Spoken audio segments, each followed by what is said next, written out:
discípulos estavam ali discutindo entre eles a teoria, e um era de uma opinião e discutia com o outro que interpretava de uma outra forma. Isso estava uma briga realmente encarniçada. Aí chegou um discípulo para o mestre e disse: mestre, olha o que está acontecendo ali. Porque o Senhor não chega e não dá a sua palavra. Todos sabiam que ele é mestre muito sábio, né? Porque não dá a sua palavra, não diz o que está certo e o que está errado. E o mestre lá estava e disse assim: bom, nas mentes pequenas, os peixes dos pequenos pensamentos provocam muita agitação. Nas mentes oceânicas, as baleias do entendimento, do discernimento, mal encrespam as águas.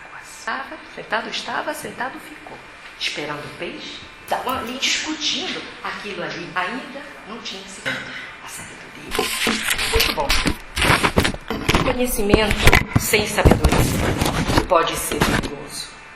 Alguém escreveu o seguinte: conhecimento que se acumulou muito mais rapidamente do que a sabedoria necessária para gerenciá-lo pode ser muito. Conhecimento precisa ser gerenciado pela sabedoria. Vamos para a terceira. Dalai Lama se refere a isso. Cérebros brilhantes também podem produzir grandes sofrimentos, educar os corações. Então, a harmonia entre os dados, a informação, o conhecimento e a sabedoria podem se resumir com a arte de viver. Isso funciona para nós, indivíduos, funciona para instituições, funciona para todos os grupos, para as famílias, para um país. É preciso se buscar o conhecimento, mas não assim como uma ostra, né, egocentrada que acaba se distanciando do mundo pela busca do conhecimento. Isso não pode ser, né? Porque seria a mesma coisa que a gente ir por um caminho tentando chegar a algum lugar e achar o caminho tão bonito que acabamos se esquecendo de onde estávamos indo, né? O nosso objetivo é esse aqui. Não, é a mesma coisa como disse a música, né? Pescador que se encanta mais com a rede que com o mar. Não pode ser. Então, precisamos do conhecimento, demos a ele o devido lugar, mas busquemos com o mesmo afinco a sabedoria. E aí chega outra pergunta: e como vou linkar sabedoria com o bom? Eu dizia que a sabedoria e o ser estão aqui na mesma linha, porque a sabedoria muda o ser. Vamos ter um ser novo. Como linkar isso com felicidade? É festa para uma noite inteira. Quem sou eu para tentar fazer isso? Então vou chamar os universitários. Século XVIII, e Diderot já dizia, filósofo e escritor francês, né? A sabedoria não é outra coisa senão a ciência da felicidade. Juvenal, século I, poeta retórico romano, dizia: a sabedoria é o segredo da felicidade. Sófocles, no século V a.C., dramaturgo grego, dizia: a sabedoria é a parte suprema da felicidade. Aristóteles, grande Aristóteles, né? Século IV a.C., ele, junto com Sócrates e Platão, foram os grandes filósofos da antiguidade. Ele foi mestre de Alexandre o Grande. Então ele dizia que a felicidade está ligada a uma sabedoria prática, a de saber fazer escolhas racionais na vida. Aquele que escolhe o que é mais adequado para si. A felicidade está ligada às nossas escolhas, devem almejar sempre a virtude e a... Na Idade Média, a educação era vista como um instrumento para se alcançar a sabedoria. Para o homem a felicidade. O Dalai Lama, de novo, né? Essa conexão, né, sabedoria, ele se insiste muito. O Dalai Lama diz: qual é a causa última do sofrimento? Ignorância. E como se remove a ignorância? Não é com oração, nem com meditação. É com a Bíblia. Salomão: Senhor, conceda um coração compreensivo, capaz de governar o seu povo e saber discernir. Então, não nem falar mais, depois deles falarem, né? Eu só preciso apenas ratificar, né? A sabedoria nos traz felicidade porque vamos saber como agir, vamos errar menos e já estamos no caminho da evolução espiritual. E eu mencionei Alexandre o Grande, né?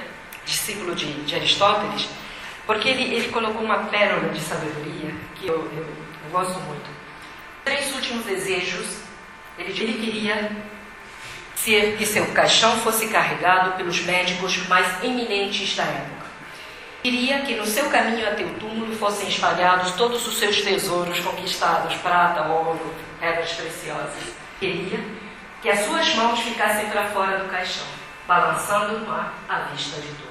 Mas vendo um pedido tão insólito, perguntou por que quero ser carregado pelos médicos mais eminentes da época, para que todos vejam que mesmo com toda a eminência humana, quero que os meus tesouros sejam espalhados, para que todos vejam que o que aqui conquistamos. Quero que minhas mãos vão fora do caixão, balançando no ar, para que todos vejam. Já teve aqui na sua expressão, sem as mãos abanando? As mãos abanando, né? Deve ser, né? Pode ser, né? Então veja que ele reconheceu que uma tumba, né, agora bastava para quem o mundo não era o bastante. Né? Pedacinho. Bom, isso antes, né? Pensar um pouquinho na felicidade do lado de lá. Será que do lado de lá os espíritos são felizes?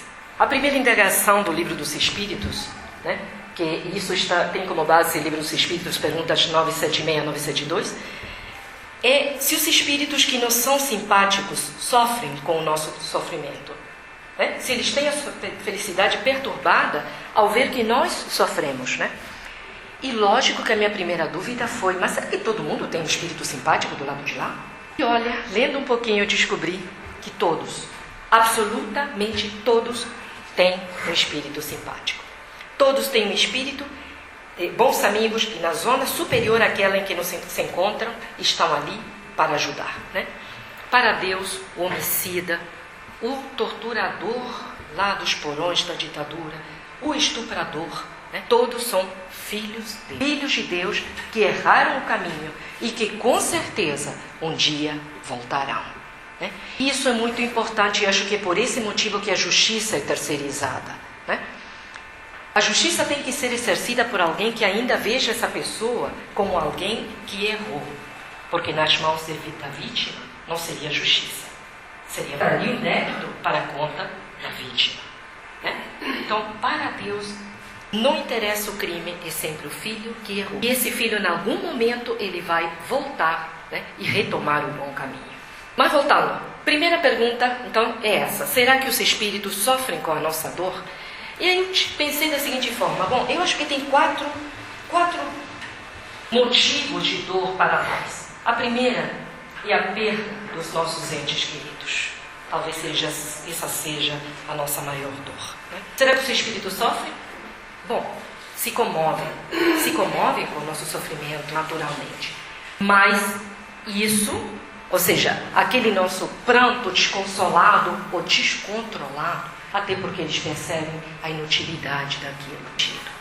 Mas por quê? Bom, será que quando sai do corpo vira espírito já? Vira sábios? Não. Não há saltos, com certeza que não. Mas são algumas constatações que acontecem quase que imediatamente que vão mudar a maneira de pensar, de como nós pensamos encarnados para como nós pensamos fora disso. Primeiro, ele se vê vivo. Primeira constatação. E vê que existe um mundo espiritual, um mundo além desses. Então, olha a primeira constatação que é a vida continua. Nós sabemos disso intelectualmente, mas às vezes não temos isso internalizado. Isso nos leva ao desconsolo, isso nos pranto realmente sem medida. Né? Outra constatação, segunda grande constatação, que em algum momento o espírito reencontra os entes queridos que o antecederam na viagem para a vida espiritual.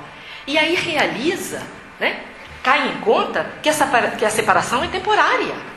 Né? Se encontrou os outros que já foram, então, olha, a separação é temporária. Né? Isso também nós, intelectualmente, nós espíritas sabemos. Às vezes não temos isso internalizado e isso nos provoca enorme dor. E às vezes a gente diz, está tudo bom, eu sei que a separação é temporária, mas de repente eu tenho mais 30 anos para viver sem poder abraçá-lo todos os dias, sem poder, passar a mão no telefone e dizer, oi, mãe, tudo como é que você está? Né? E aí há uma diferença também para o espírito. Por quê? Que são 30 anos, quando se estadia, passam num estado de dedos. Chegar ao desespero, como alguns de nós encarnados chegarmos diante da morte do grande Deus. E a gente diz, mas é possível mudar tanto a percepção saindo do corpo, apenas com a saída do corpo? É sim. Do ponto de vista do mar, quem balança é a areia. Basta termos mais informação. A criança, quando a mãe vai embora para o trabalho, né, ela chora com desconsolo. Né? Por quê? Porque ela acha que não vai voltar. Não é verdade? Mas quando nossos amigos vêm nos visitar, a gente não fica lá se descabelando, chorando. A gente sabe, bom, hoje não vou vê-lo mais, mas daqui a pouco. Então eu tenho muito clara essa noção de que isso é temporário. Outro motivo que às vezes leva as pessoas a entrarem num pranto excessivo, vamos dizer, numa dor, numa depressão total diante da morte do ser querido, é que o mundo ocidental considera a volta ao mundo espiritual como um castigo de Deus. A morte nós associamos com castigo. Enquanto em algumas culturas se festeja a volta ao mundo espiritual, na nossa é o momento do luto extremo. E para pensar comigo, em toda novela, o vilão morre no fim. Não é verdade? O que seria desse país se Odete Roitman ainda estivesse por aí fazendo as suas maldades? Certo? Se o Laerte ainda estivesse azucrinando a vida da coitada Bruna Marquezine, o que seria? Impossível, né? E vocês veem que os bons vivem felizes para sempre. Olha só, até na literatura infantil, né? Então quer dizer, a ausência da morte significa felicidade eterna, né? A ausência da passagem do mundo material para o mundo espiritual. Isso leva a grandes equívocos. Isso é reforçado a toda hora. A gente, quando tem raiva na pessoa, quer que ele morra, né? Não é verdade? Porque a morte parece que é um castigo. Aquela pessoa que cometeu um crime, que tem mais que matar. A morte é o castigo predileto, né, para todos nós. Ou seja, a passagem desse mundo para o outro é um castigo. Bom, nas religiões baseadas no milagre, né, aquilo que reza, pede um milagre a Deus, isso avança até um pouco mais, né? Eu sempre penso, poxa vida, e uma pessoa que tem seu ente querido doente e que reza, né, implora a Deus pela vida dessa pessoa, e mesmo assim, essa pessoa foi, não soube rezar, não rezou o suficiente, Deus, ou seja, essa pessoa não merece a graça da vida do outro? Não, a gente sabe que não é bem assim. A morte não é um castigo. Porque se isso fosse verdade, Jesus estava vivo até hoje. Deus deixou Jesus morrer e podia tê-lo salvado, né?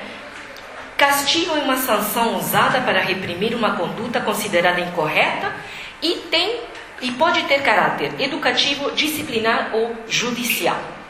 Então, por que Deus deixou seu filho morrer, né? Castigá-lo, por quê? A morte é castigo, né? Então a gente vê que não é bem assim, né? Eu lembro que havia um conceito em relação à morte de Jesus que eu estava muito a entender em colégio católico.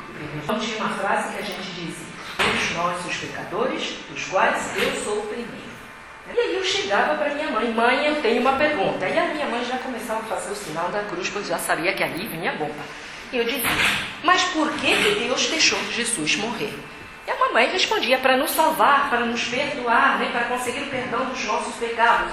E eu dizia: mas não era possível perdoar os nossos pecados sem deixar que ele morresse? Um homem bom daqueles? Como é possível? Então, na minha mente, eu dizia: bom, voltamos à época dos sacrifícios humanos para aplacar os deuses, né? Era necessário aquilo? Levei anos para entender que a vida de Jesus, toda ela, foi uma grande aula, né? E que a sua morte foi o ápice, o ponto maior dessa aula, né? Ele precisava nos mostrar que a vida continua depois da morte, né? Então fazer isso de uma maneira bastante empírica, porque se aparecesse de uma maneira etérea para o homem, o ser humano naquela época, não seria suficiente.